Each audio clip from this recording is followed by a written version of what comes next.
Okay, so you have analytics experience. No, no, no. I don't have an analytic experience. Okay. So, see, there are a lot of technologies, there are a lot of things. Analytics is a thing. So, as we go with the presentation of understanding the benefits of analytics, so it's a thing. It's a very flexible knowledge or tool to know, because it can be applicable in any domain. You be in securities, you be in banking, you be in pharmaceutical, you be in IT, anywhere and everywhere, analytics is useful. So maybe as we progress with the course, you will be able to identify the areas where you can apply a particular concept of analytics, and maybe you'll be able to project yourself later accordingly. So I would suggest let the course progress. You yourself will be start. Everyone will be able to start an understanding of how and where you can be applied. And obviously, we are going to have this interactive sessions so that we can discuss different scenarios where you can apply a particular thing. So you will get gain more clarity on how you will be able to project yourself after completing this course. You will be in fact getting a clarity before completing the course.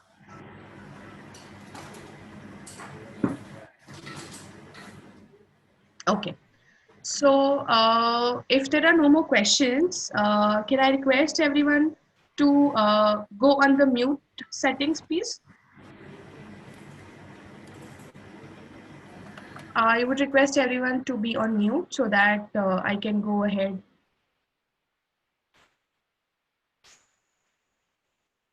Yeah.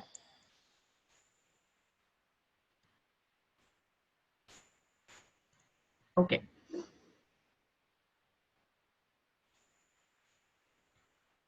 So, as we start with the course today, um, we are going to first understand what this course is all about.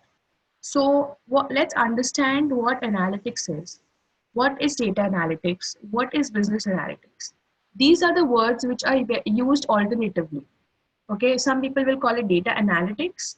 Some people will call it business analytics. Some people will call it analytics. And a little higher version of it is called as data science. Okay, so we'll be trying to understand what do we exactly mean by this terminology, how is it useful, what are the applications and various scenarios under it. Okay? So let's go ahead with our session. So the agenda for today, uh, as much as we can, as much as we'll be able to cover, is we're going to understand what business analytics is, what are the applications, what is the relevance, what are the different stages which come under analytics, different sources of data that we need to handle, and what is a model. So we might be coming across the terminology that a particular model is built, a particular problem is solved.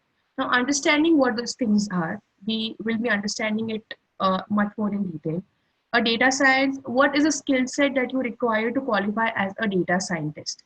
Now, again, there is no certification. Yeah, certification has been Acadgil will certify you into this training, but there is no university or a data scientist.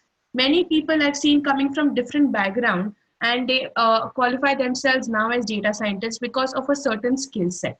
So we'll be understanding what skill set is required for a person to become a data scientist. What is machine learning? This is one more terminology that we hear nowadays a lot. So what is machine learning? We'll be understanding that. Why do we require data science, and how do we become one? So let's understand these things in detail.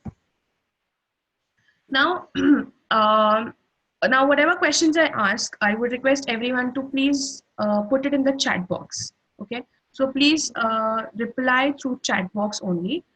Uh, Business analytics. Now, since you have joined this course, I'm sure every one of you have some idea of what this is about.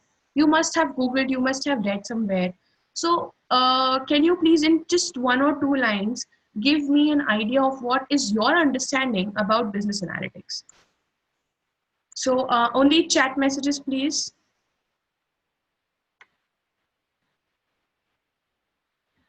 I'm waiting for the answers. I give 5 minutes to everyone to come up with the answers.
Okay, I've started getting some answers.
Okay, I'm getting diverse answers, which are on the right track.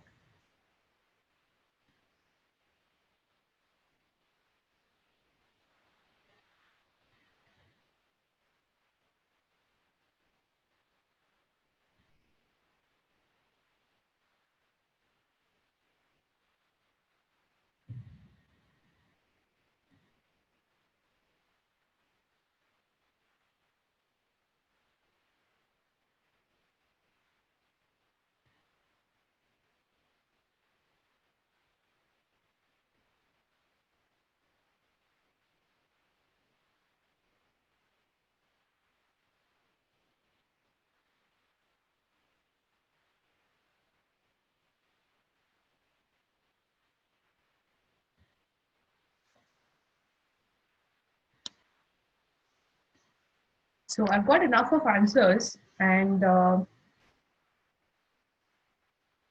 impressive. So yes, analytics is almost what you all said. It is where, okay, before just explaining what analytics or business analytics is, you all must have also heard something about business intelligence. Okay. Now, these are two words, business intelligence and business analytics. Usually, there's a confusion between the two. But to start off with understanding what analytics is, let us first understand the difference between BI and BA. So, in short, in very short, if I want to say, BI, that is business intelligence, is needed to run a business. Okay, it is needed to run or go on with the business.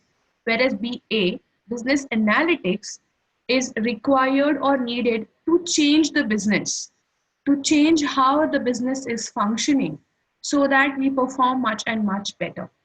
So if we look at BI, it is kind of a rear view mirror where we're just trying to find out what happened, due to what something happened, and we use that information for knowing about the business.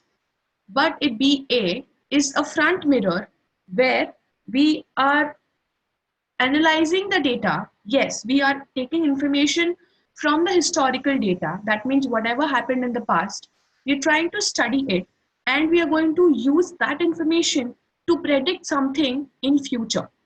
So if we know, so very simple example.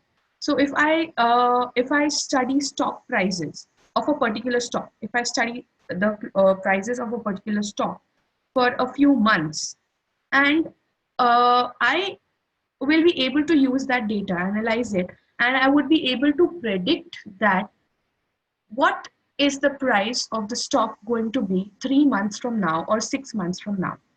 So if I see that the stock prices is going to go down, you might want to sell off the stock today. So you're making some change. You're bringing some change in whatever you see what is going to happen in future. Okay. So analytics is we are going forward. We are using the historical or past information, and we go ahead of uh, time to understand what might happen. So as we can see a diagram over here, input data. Input data is nothing but the data that we have currently or the past data that we have in store. We analyze the data, we get some insights which are useful for business. That means we infer something for it, and then we use those insights for changing the business or the way the business works, so that a particular business can have an exponential growth, or can be or some situations of losses can be avoided by knowing some things beforehand. So this is giving me a brief idea of what business analytics is. So it is basically understanding a business problem and giving a business solution, using a mathematical or statistical problem and giving a mathematical and statistical solution. So this all is interrelated to each other, because analytics cannot be completed without mathematics and statistics as a base. So this is a cycle which we need to follow. And we have some points which totally combine and can be defined as business analytics. So when we say we are trying to analyze the data, the word data in analysis is very, very important. Unless we have the data, we cannot analyze anything, we cannot infer anything. Now, data is available everywhere. Whatever communication we are also doing currently is a data which is getting generated. Okay, so data is getting generated every microsecond. So use of data and information along with human intelligence can also be summed up as business analytics. Now here there's a point mentioned that data can be structured, semi-structured, or unstructured. Now what do we mean by these things? 80%, as per a survey, 80% of the business information is an unstructured data. Now, what do you mean by unstructured data? That means the information is through text, through some balance sheets of a company, through feedbacks, through different proposals and policies. So a lot of data is in a text format written in some way. So that information is also very important. What is a structured data on the other hand? Structured data is an Excel sheet that we have, where I have my columns, I have my rows, and I have the cell which is giving me information of a particular row and column. So that is a structured data where I know this observation belongs to what row and what column or which variable. So learning or extracting information from all these type of sources, along with applying some human intelligence and coupling it with information technology, software, and different tools, is altogether going to give us some outputs. Now, while doing this, we also need to have some business knowledge, because if we are using a data, if we are applying some algorithms, using some tools, because if we say if the data is getting generated every microsecond, It's a huge data that is getting generated, which our normal laptops or computers or machine is not able to process. Okay. Now for all this, you need high-end tools which will help us data crunching faster so that we can get in outputs faster and we can interpret them. Now, after you get the output using this technology and framework and the data, you need to interpret those output also so that you can execute it into your business to actually have an actionable insight. Okay. So this is where you need to know the domain knowledge or business knowledge also, which will give you an idea if the output that you've got is actually right or wrong. If it's wrong, where has it gone wrong in the analysis? If it's right, how can you implement it for your further growth or progress? So it is the use of data, technology, business information so that we can optimize the business. We can use a structured thinking process in business analytics. And yes, it needs a lot of brainstorming session with the stakeholders. That means people who know their business much better so that they can know where exactly they can implement analysis and results to optimize their business values. So this all together sums up and can be defined as business analytics. Now, what are the applications and uses of business analytics? So as I said, this is a knowledge that we know, but it can be applied to various domains. It can be applied to understanding uh,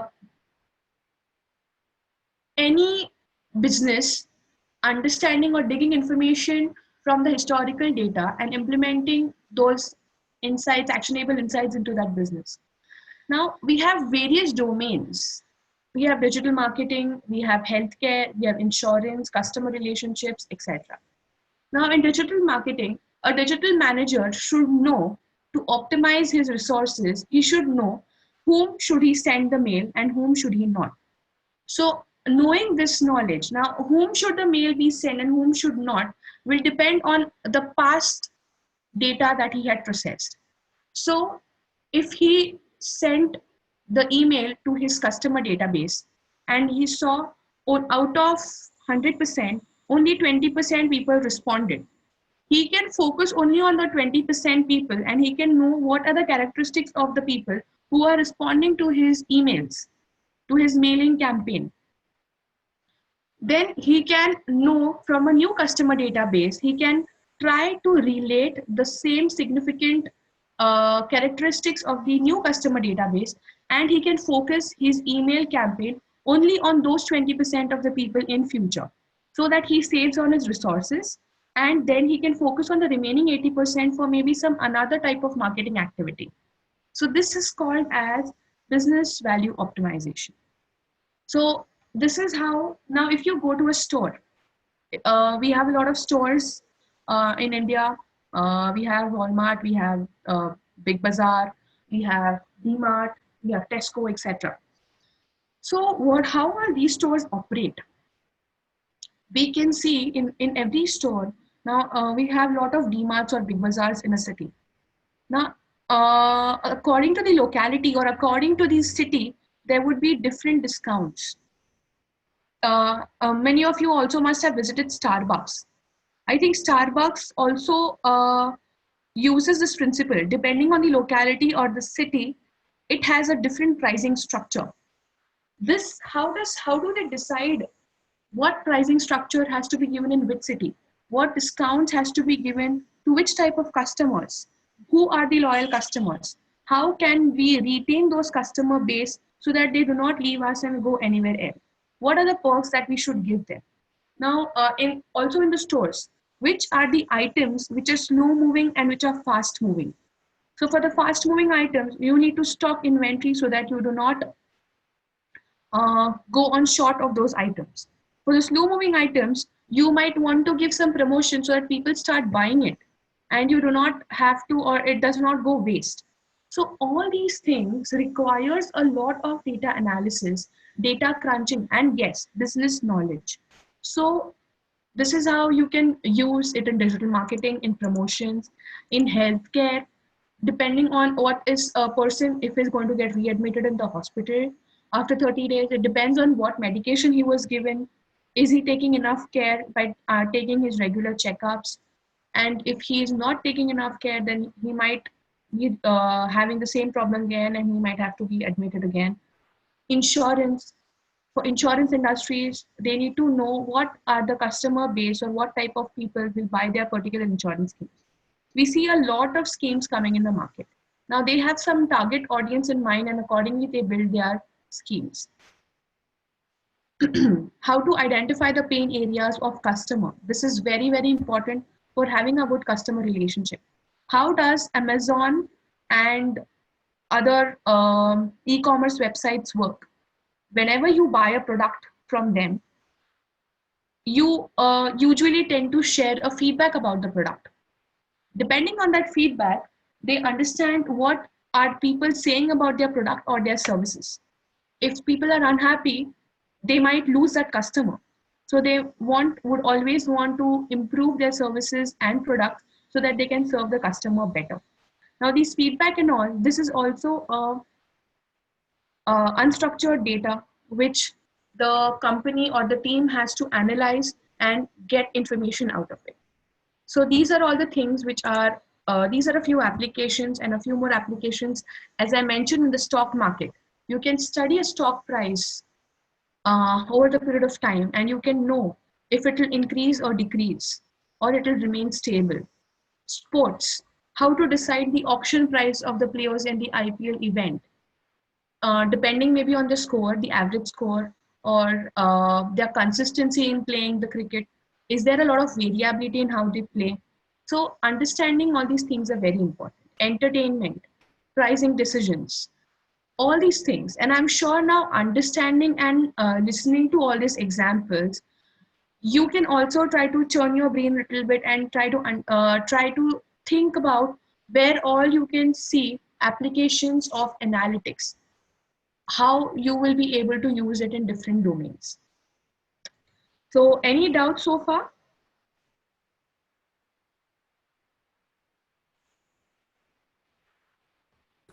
Hello. Hello. Yes. I'm unable to see your screen or your video. Am I expected to see such video or screen of yours? You are expected to see the screen, but not the video. Okay. Screen. Is everyone able to see my screen? Where to click? I don't know. Please guide me. I'm not Uh, able to. s- okay, everyone is able to see my screen, Sharad. So if you could just check. How? Can you show me the menu where I have to click and the screen is visible? Actually, on which system are you have joined this meeting? See, I could see a screen with SL Grid Mentor, Ascent Grid Mentor in the white in the background, and that's the screen, or some other screen. No, I am actually showing a PPT where there are some things written. I'm not able to see that. How do I? I think you have maximized that part of Active Guild. Just, Should I say exit full screen? yeah, just try to do that. Exit full screen. Okay. Still, I could see on the right side. I could see the group chat, Zoom group chat, and the left hand side I could see just the mentor. I can get mentor in white and with a black background. So how Okay. do I? How do I see that Uh, PPT of yours? I think actually there is nothing much you need to do, because as soon as I share the screen, you all can see what is on the screen. So you do not have to change any settings from your end. But okay, I'll So do one thing. I will stop sharing and I will share again, and let's see what happens. So should I click that switch to shared content? There is one pinned item is there. Switch to share content. Should I click that? Okay, click and check. Switch to share content. Okay, I just click that. Uh, Now it has blanked out. Just wait. Let me see whether something is coming. On the top, I can see just one thing: recording, red block recording, with a red something red red bubble.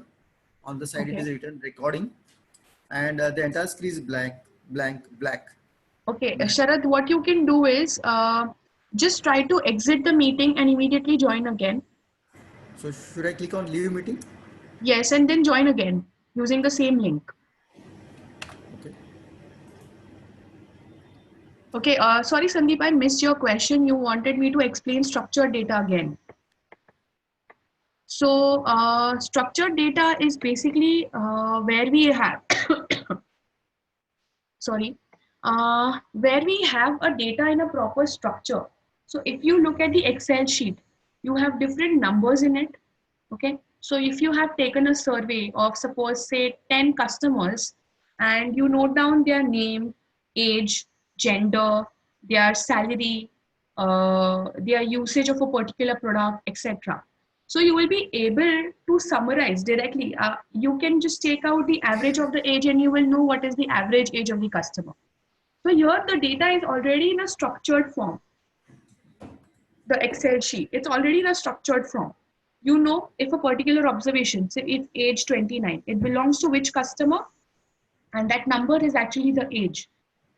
But if you look at the feedback that you write to Amazon about a particular product or Myntra, then what you can see is you will be writing the text.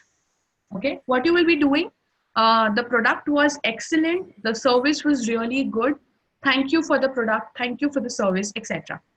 So how do they infer information from this? A tool will not be able to directly read this information the way in English you have written. So what will happen is you will, it will pick up the keywords, good, service, excellent, product, etc. So this is an unstructured data which you're trying to make structured by analyzing it more. Yes, Raman, that is a very important thing. We need to convert. So a structured data, when we deal with the structured data, you are going to get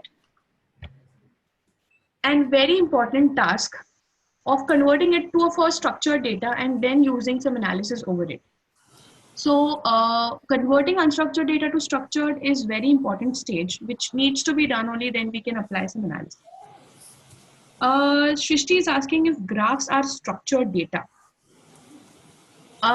Yes, you can say that the graphs are structured data because on the graphs, suppose you are having a two-dimensional plot, you will be able to know that a particular point is belonging to which which value it takes on the x plane and on the y plane. So you can know it definitely where it is. But I'm sure it must be considered, it will be considered into unstructured data also because again, it's an image. So image are usually considered under unstructured data. So Raman, there are a lot of packages in the different tools which help us convert unstructured data to structured data. So we'll all learn these things slowly. So to start with, we are going to start working on a structured data. And then slowly as you go ahead to text analytics and everything, you will be able to then understand how you are converting it.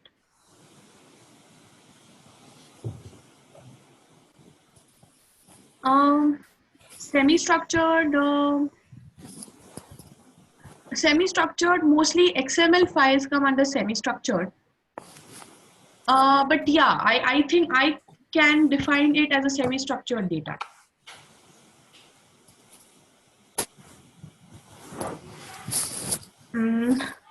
Sharat, I don't know what is the problem at your screen and why are you not able to see it?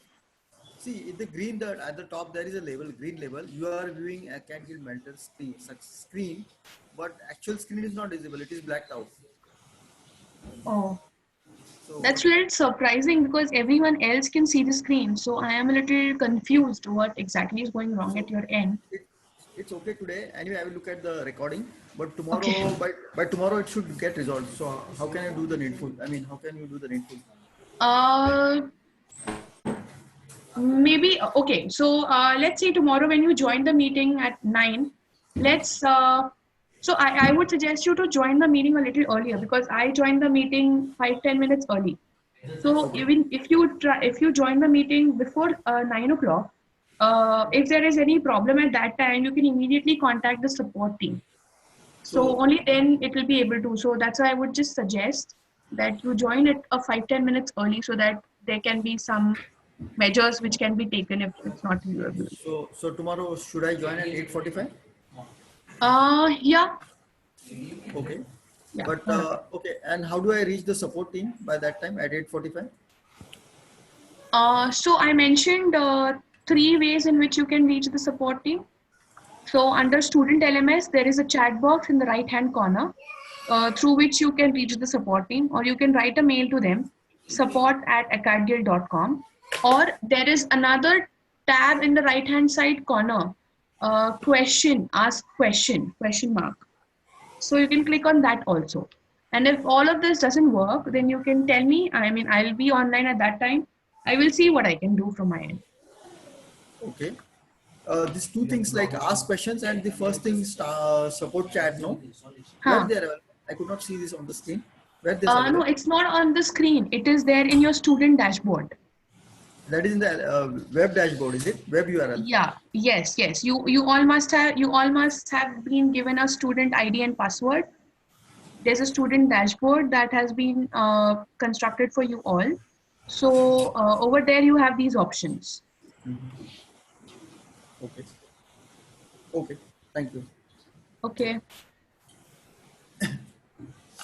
Okay, so let's go ahead. So talking about the applications, understanding conceptually what business analytics is, here we have some benefits of using business analytics. So we have been talking about it, but just to repeat, it helps us in taking smart decisions. Now, I would just like to add over here, it helps us to taking smart data-driven decisions, because decisions can be judgmental also, but data-driven decisions is something very important, and which is why we use analytics on the data. It helps in achieving business targets in a timely manner. We can gain operational efficiencies, and by gaining operational efficiencies, by getting that, we uh, turn out to be profitable. So this is very important. And understanding and learning BA has one more thing. By getting the knowledge of different algorithms and data that we are going to work on, we'll also know what algorithm to apply at which data. So basically, we will be will be having the knowledge of doing the right thing at the right time and at the right place, which will give us everything. It will give us profit, it will give us growth, it will give us efficiency in whatever we are doing. So this summarizes the uses, applications, and the benefits of business analytics. Now here we can see a graph, data-driven decision. Okay, so Dinesh, whenever I am going to apply analytics, I am going to use a data, right? So when I am using a data, I am going to analyze the data, what happened earlier, what is happening currently. And I'm going to use this information to predict something or forecast something in future. So depending on whatever I forecasted or I predicted, I am going to take a decision, right? So decision of whatever suits the business best. Now, when I am using data to forecast and to take decisions, I call this thing as a data-driven decision-making process. So this analytics is basically called as data-driven decision-making process. Is it clear?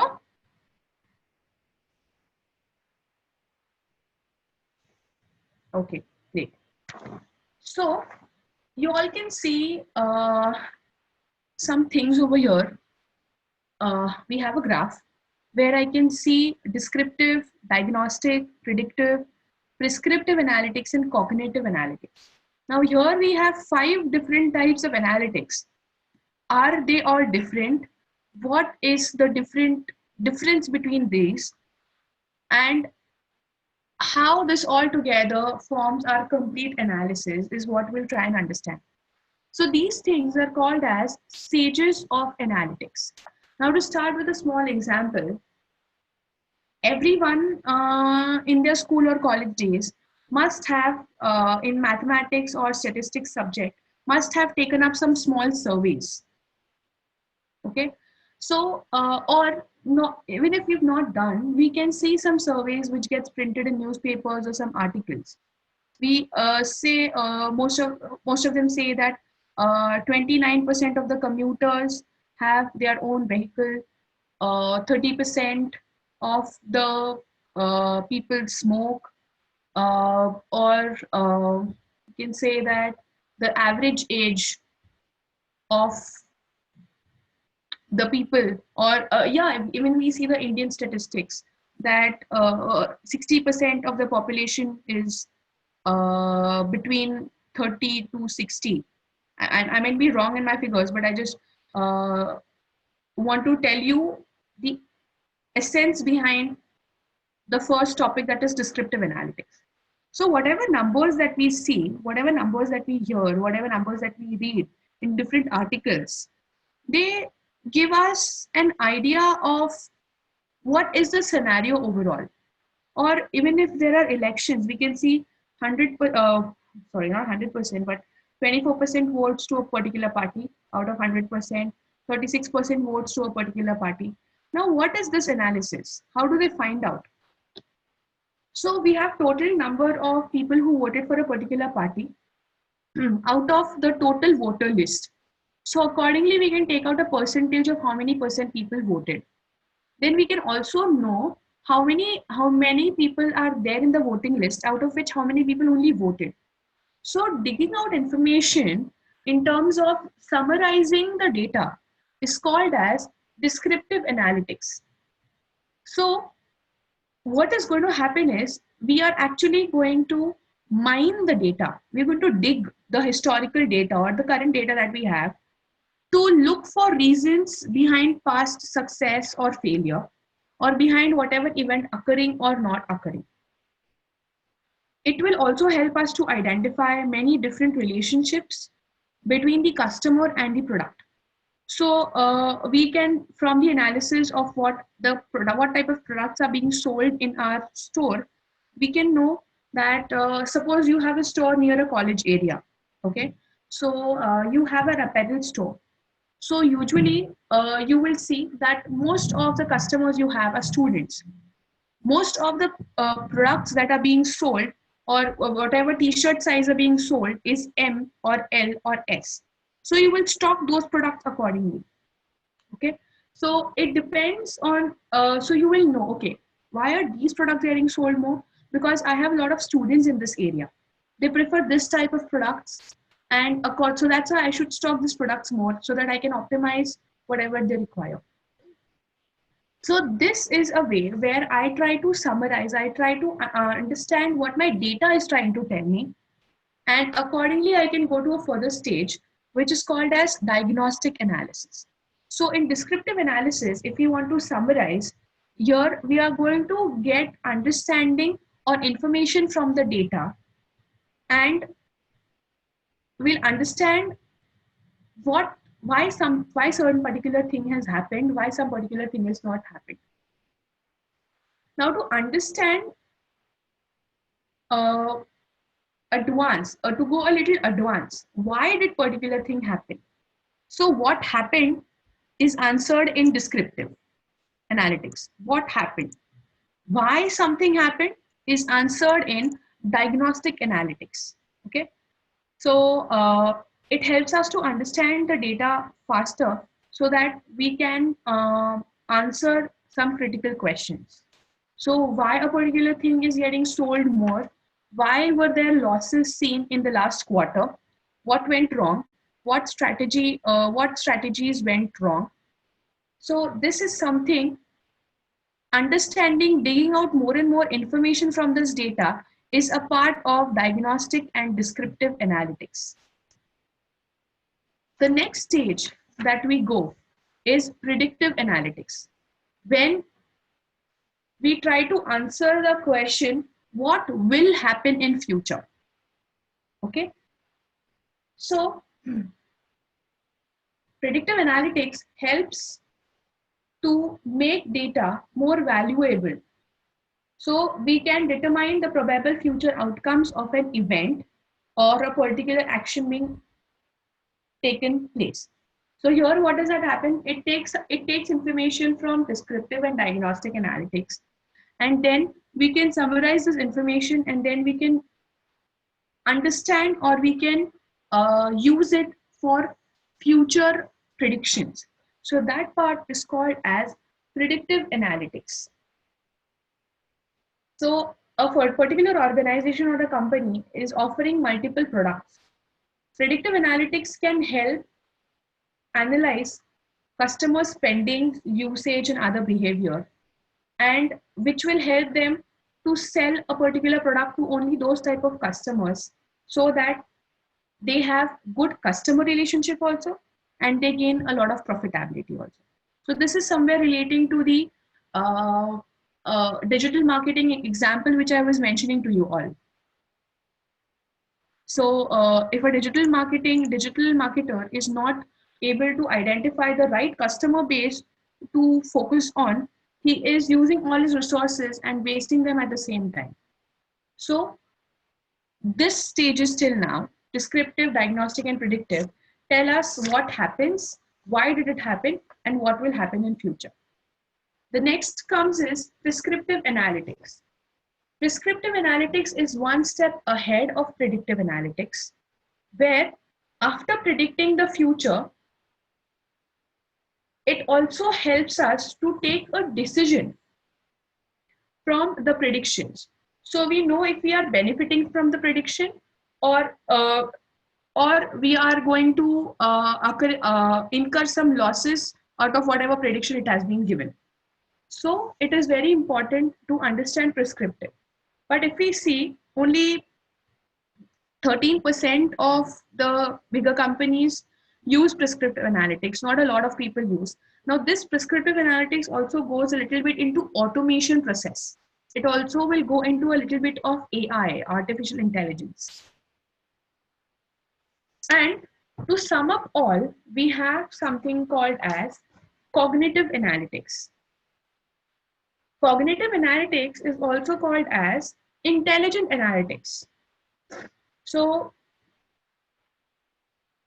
as we mentioned when we were talking about unstructured and structured data, I mentioned that the feedback of some customers, or a lot of customers give feedback, they're all in the text format, right? So I would say that I really love the product, but the service was not that good. Okay. Now here, if I'm just going to picking up the words, love the product, good service. So if I just pick up the words, it is going to give me a wrong interpretation, because here whatever words my tool is picking up, it is they are the good words, or they are the positive words about a product or a service. But if I look at the complete sentence altogether, thank you for the good product, but the service was not that good, or whatever. So if I apply a human intelligence, if I read the whole sentence, I will know that the customer is happy with the product, but not happy with the service. So where a machine will be able to apply a human-like intelligence by not only reading the words in the text, but understanding the whole context, is called as cognitive analytics. So it is basically going to apply intelligent technologies to bring all these data sources, which will help take us better decisions. So we can get data, or we can get information from all the different sources. Now, people use a lot of social media, Instagram, Facebook, Twitter. People post different things. So we can gather information of a particular customer from all the sources. We can sum it up all together, and understand the concept, the whole context of whatever is being told, and then it will help the company to take a better decision in favor of the customer so that they build a better customer relationship. So, all in all, I think it might be a little high on to understand these concepts just by talking their definitions. But I'm just trying to explain you more with examples so that you can relate more. But as we progress, you will understand why I call a particular thing descriptive analytics, why I call a particular thing predictive analytics. Okay. Prescriptive analytics, cognitive analytics are a little high-end things which require automation and a lot of other technologies to be supporting our analysis also. But these things are good to know and good to have knowledge on. So you can read a little more about it if you're more interested in it.